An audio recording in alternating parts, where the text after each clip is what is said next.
आपण ज्या ठिकाणी उभारला आहात हे अत्यंत ऐतिहासिक आणि हिंदू मुस्लिम ऐक्याचं प्रतीक म्हणून प्रसिद्ध असलेलं हे ठिकाण आहे।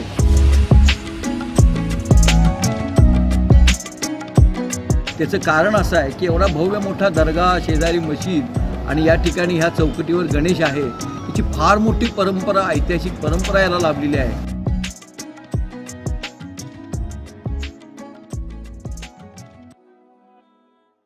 कोल्हापूर म्हणजे सामाजिक सलोख्याचं प्रतीक। याचं जिवंत उदाहरण म्हणजे शहराच्या मध्यभागी असलेला हजरत पीर बाबू जमाल कलंदर दर्गा।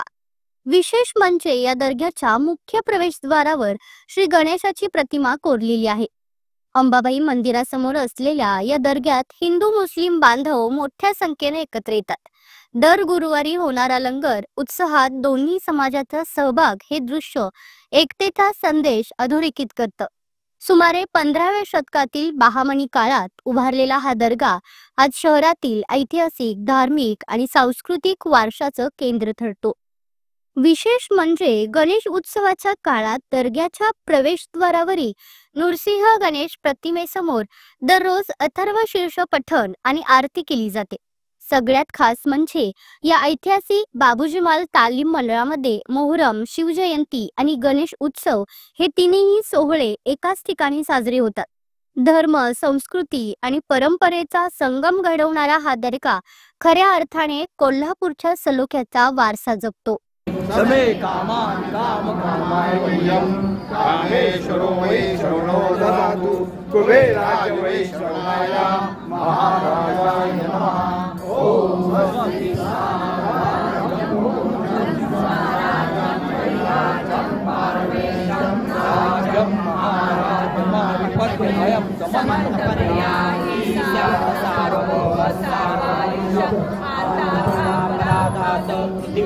समुद्रपर्यन्ताय एकराळिति तदस्मै श्लोको विदितो मरुतत्परिवेष्टारो मरुतस्यावसन्नते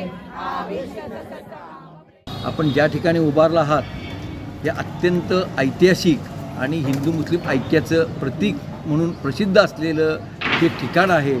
अख्खा महाराष्ट्र या ठिकाणी ओळखतोय।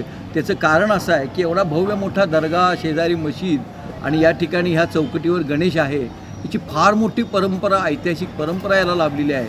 हिंदू मुस्लिम दोघंही या दर्ग्याचे तसंच ह्या गणपतीचे सुद्धा भक्त आहेत। दररोज या ठिकाणी ह्या गणपतीला सुद्धा पूजन होते आणि ह्या दर्ग्यामध्ये सुद्धा पूजन होते। सर्व हे भक्तजन आहेत ते गणपती दर्शन घेऊन दर्ग्याचं दर्शन घेतात।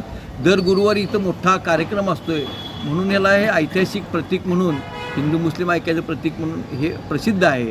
दर गणपती ज्या वेळेला येतोय त्यावेळेला ह्या गणपतीची प्रथम पूजा केली जाते आणि मगच ह्या बाबू जमाल तालमीचा गणपतीची स्थापना केली जाते। ही स्थापना झाल्यानंतर दररोज सकाळ, दुपार, संध्याकाळ ह्या गणपतीचं पूजन केलं जातं। याला नरसिंह गणपती असं म्हणतात।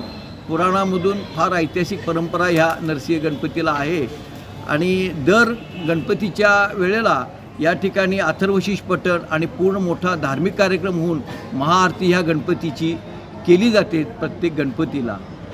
हिंदू मुस्लिम दोघं कसे या कार्यक्रमामध्ये हिंदू मुस्लिम दोघेही या गणेश पूजनाला असतात। त्याचबरोबर ही आरती झाली की आतल्या दर्ग्याच्या ह्याच्या ठिकाणी सुद्धा तीच आरती तिथं फिरवली जाते। जे कोण आरती करणारे असतात तेच आज जाऊन दर्ग्याला सुद्धा ती आरती ओवाळली जाते आणि दर्ग्यातील लोकसुद्धा त्याचा सन्मान राखतात। अशी ही मोठी परंपरा हिंदू ऐक्याची या ठिकाणी आहे।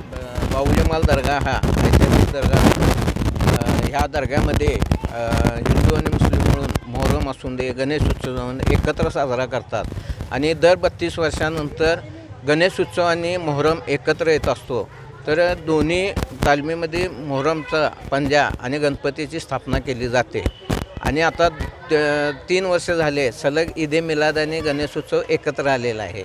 तर इथं जे पूजा अर्चा होती ते सर्व धर्माचे लोक मिळून इथं पूजा अर्चा करतात। आम्ही स्वतः पुजारी देखील या आरतीमध्ये असतो।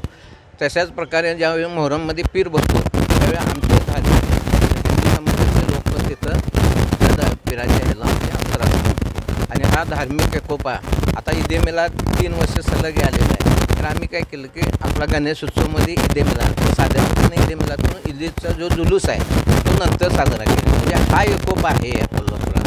हा सगळ्या जगाला एक संदेश देणार आहे की कोल्हापूर ही शाहू आणि फुलेंच्या विचाराची नगरी आहे. इथं कुठल्याही जातीला वाव नाही आहे, जातीभेदाला वाव नाही आहे. आणि हाच संदेश पूर्ण जगामध्ये या शाहूंचे विचार गेलेले आहेत. त्यामुळे या पगडा या सगळे पुण्यागोविंद नेते राहतात आणि इथं कुठल्याही प्रकारचे हिंदू मुस्लिम कुठल्याही संबंधाचं तेढ होत नाही.